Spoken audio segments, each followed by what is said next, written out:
আল্লাহ হাবিব বলেন, দুইটা জিনিস আমি ইসলামের জন্য হারাম করে দিতাম। যদি আমি আমার উম্মতের কষ্ট মনে না করতাম।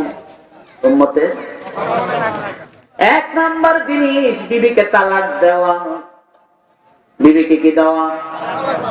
এটা ইসলামে কি নিকৃষ্ট জিনিস? এটা কি জিনিস?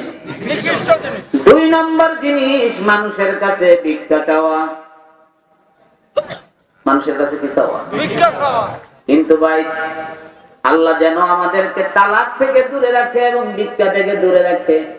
আমাদের দেশের কিছু মাদ্রাসা আছে, যেই মাদ্রাসার ছাত্ররা মানুষের জামা কাপড় খোলায় নেয়, কোরবানির চামড়া ভিক্ষার জন্য, খালের ভিক্ষার জন্য।